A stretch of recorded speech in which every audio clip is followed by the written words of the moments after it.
Hey friends, Worm the Flamekeeper back here today to talk about why I think hunters kind of catch the shaft in a lot of content. Now, this is obviously, I know a lot of people are instantly going to say, no, like hunters are OP, blah, blah, blah, blah, blah. But hear me out. We're not talking about their abilities and stuff like that. We're talking specifically about class-specific stats. Okay, so class-specific stats are mobility for hunters, resilience for titans, and recovery for warlocks, and why I feel like hunters kind of get shafted out of, well, with that associated class stat. Of course, associated class stats, mobility increases your jump height, initial jump height, when you're leaving the ground is that height, and of course your strafe speed, and that's all it does. Resilience gives you, more armor, and recovery makes it where you heal faster and heal quicker when out of combat. Right?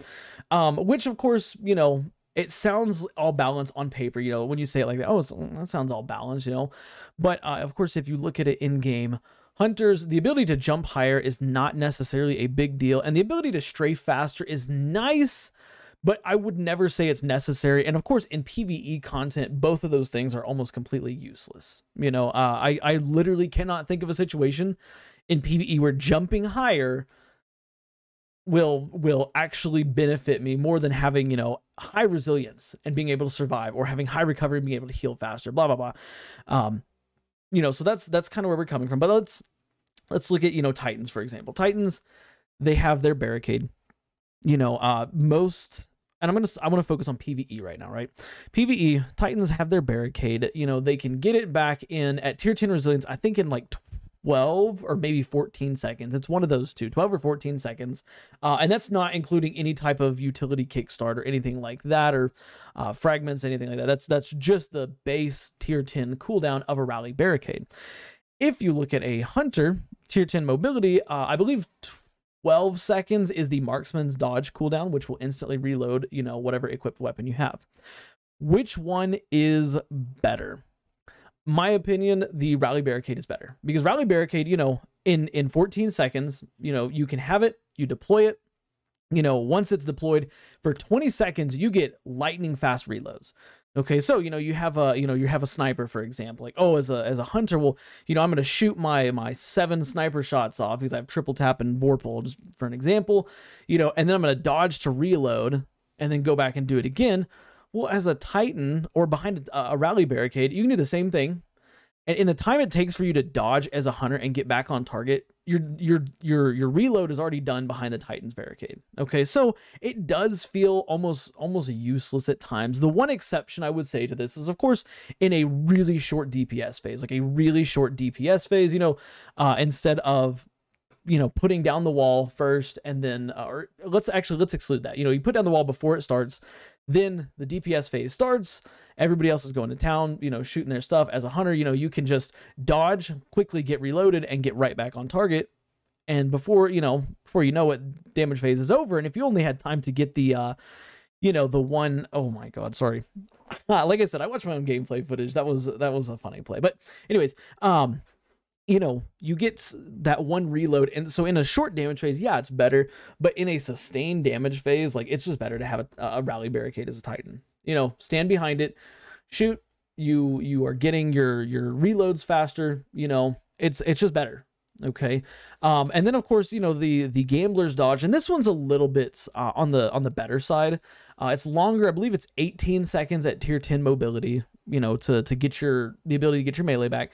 But it does have some prerequisites. Number one, you have to be within 15, I believe, meters of an enemy, maybe even closer, maybe even 10.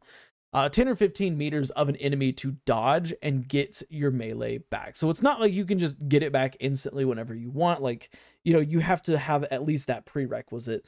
And of course it does have a longer cooldown, and that's good. Don't get me wrong. Like, that's definitely a very, very good, the ability to get your melee back instantly is fantastic. Cause especially a lot of hunters melees, very, very good. But I still don't think that it outweighs, using tier 10 resilience in in-game content. In PvE, running at tier 10 mobility is going to do you nothing but get you your dodge back quicker, and sacrificing one of those other important stats. At tier 10 mobility, your resilience or your recovery is going to take a hit, and there's nothing you can do about it. You know, yes, I know there's some builds where you can get, you know, high resilience and high mobility, but then your recovery is going to struggle, you know, or you know, mobility and recovery, and then your resilience is going to struggle.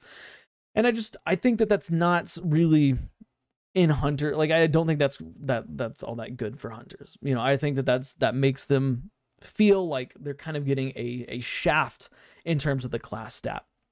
Now, over in PvE, PvP contents, this is where things I think are a little bit more balanced than PvE, because in PvE mobility is useless. Like in PvE, mobility is a throwaway stat, and you know, warlocks, titans, they don't care about it. You know, I think on my Titan I have a tier 1 mobility, and I do not care. It does not affect me at all. It doesn't slow me down at all, anything like that. But in PvP, of course, mobility, resilience is less important, not unimportant, but it's less important than it is in PvP. And recovery, of course, is very, very important in PvP.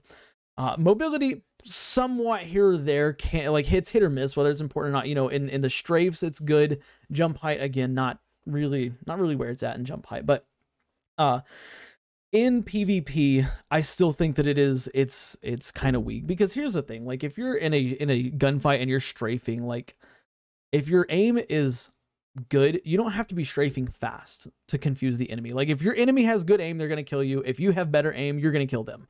That's how it is, you know, in my opinion. Of course, maybe if you're a lower skill player, you know, a player that's on the lower end of the skill bracket, then yeah, maybe that strafing could benefit in a slight way. But again, it doesn't feel like the strafing is that important, especially over here on PC where people have M&K, and M&K, you know, it's very easy to adjust your aim.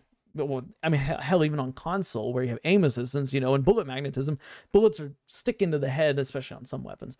But yeah, mobility just feels like a throwaway stat. So how would I change mobility?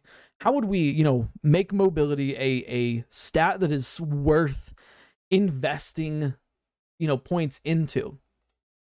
For that way, you know, other classes, you know, can think, okay, you know, obviously, like, tier 10 resilience is really good, but, you know, what could make mobility on par with more shields and on par with the ability to heal faster? And I've just kind of been playing around throughout the day with a couple of ideas, but one of them, the first one that comes to mind, is a faster sprint speed. Now, this is something, the only way you can get a faster sprint speed currently is, of course, if you're using Dune Marchers or Frosties or what's the Warlock one? Transversive Steps, or of course if you're Amplify, that will max out your sprint speed. But giving Hunter or giving mobility a flat sprint increaser, I think, would definitely lead a lot of people to want to choose it, because of course everybody likes to run fast. Okay, like if you have done anything in the Vanguard Ops playlist, you will know that people don't like to stand around and enjoy and, you know, play the strike like, wow, you know, enjoy it. Like, they like to blaze through it really, really fast, right? So tier 10 mobility would be an option. Like, hey, like, I want to get through this as fast as I can. I want to run really fast, blah, blah, blah. Tier 10 mobility, make players sprint 40% faster. Okay, because that's what, you know, it's 40% was like the average thing, you know, with tier 10 recovery. Sorry, the average like number that they use. Tier 10 recovery is 40% faster recovery speed. With resilience, it used to be 40%, but they nerfed it down to 30%. But I think with mobility, giving players the ability to, you know, move 40% faster, and that includes sprint speed, that would be like, I think that would be an easy choice to do. You know, an easy choice to do.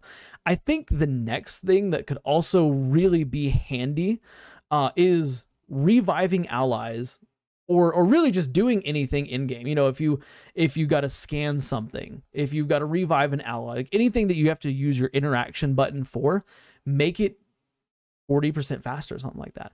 That way, if a hunter's running tier 10 mobility, or anybody, not just hunter, anybody's running a tier 10 mobility build, they can run and they can revive a player without having to stop. Okay, you know, you sprint, you hold your X button, and as you run by, it revives them, because you know, just like that. And we had that back in Destiny 1 with certain exotics. You could revive allies faster, so you could literally run by them, revive them while sprinting. You didn't have to stop sprinting, you know, you didn't have to put up a wall or anything like that. I think that would be a really good idea for mobility, you know, just to increase its playtime. You would see an uptime, or you'd see it used more in PvP, things like trials. You know, I think that especially in trials, like players be that tier 10 mobility is really, really nice because, you know, one of the things in trials, if somebody gets picked, you know, if you don't have a Titan and a wall, you have to revive them, you know, and it takes time, blah, blah, blah. But if you could just blaze by, you know, and revive somebody, I think that would be fantastic. Not only that, but if you're in the Crucible, for example, and you're one-shotted by, you know, a sniper, you get bodied by a sniper, and you know they're chasing you, you can turn around and you can run away. And at tier 10 mobility, you can run 40% faster than somebody who has, you know, tier 0 mobility, you know, or at least 20% faster than somebody with, you know, tier 5 mobility. That way, you're always escaping fights. You can escape, you know, fights, you can escape combat very easily, because that's something that, as much as we, you know, don't like it in the Crucible, we've all seen it. You know, you shoot somebody, you get them weak, and they turn around and they just run away, and they run as fast as they can, as far as they can, and you got to chase them down. It's like, okay, you know, it's this whole thing. You know, mobility should influence that. If you're the one that gets injured, you should be able to run away faster and get away. You know, if you're chasing somebody who you just bodied with a sniper and you want to clean them up, you should be able to catch them very easily. You know, and I think this would also help Hunter Supers out, because I feel like a lot of times what happens with Hunter Supers, players, again, turn and just run away. You know, oh, I'm scared, I don't want to die this, so I'm just going to run away. Hunters, you know, or any class, not just Hunters, but any class, I'm chasing you in Super, you're going to get caught unless you have tier 10 mobility as well. Those are some of the ideas that I had for it. Of course, if you have any other ideas, let me know in the comments below. I really don't know how, like, Bungie would go about doing that, because they've already said that, you know, the amplified buff is as fast as they could make the sprint, you know, speed. I think that where there's a will, there's a way. I think that Bungie could potentially find a way to make it faster. But I don't know. This is just me talking about Hunters and why I think they're getting the shaft, and how I think that players should be able to, you know, make 100 mobility viable in in-game content.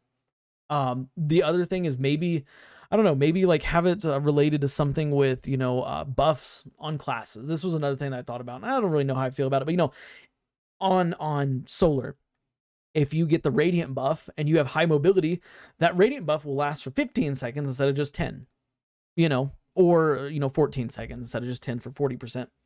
You know, but have them last 40% longer. You know, Invis, for example. Invis, that would be really strong, because, you know, you pair it, like, a lot of the footage you're seeing in the background here, or actually all the footage you're seeing in the background here. Of course, I use Graviton Forfeit, so I get, I think, like 12 seconds of Invis when I do, I get 10 seconds of Invis when I, you know, throw a smoke down at my feet. You know, increase it to 14 seconds, you know, because I have tier 10 mobility. Just something to make mobility better. But yeah, we've talked about this for long enough. I don't know. I think Hunters got the shaft with it. You know, I think that mobility should be a stat that, you know, players don't just throw away. You know, players actually, hey, like, you know, I really need to consider my mobility stat, because it's, you know, maybe not something that negatively affects me to have it so low, but something that, hey, the benefits are really, really good to have it. Because that's one of the things, like with resilience, it hurts. It feels bad to have low resilience. You know, recovery, not quite so much, but resilience, especially in in-game content, it feels like, it's like, ugh, it sucks to have low resilience. You know, maybe not something like that, but maybe something like, hey, instead of making players feel bad about having low mobility, make them feel something, hey, this feels really good to have high mobility. I don't know. Anyways, let me know your thoughts in the comments below. You know, ideas, anything like that, like blah blah blah, whatever. Like the video if you liked it, drop a sub, because we make daily Destiny content over here on the channel. And hey, check out the video you see on screen, because for whatever reason YouTube thinks that you will like it. That's it for me, guys, and I'll talk to y'all in the next one. Bye for now.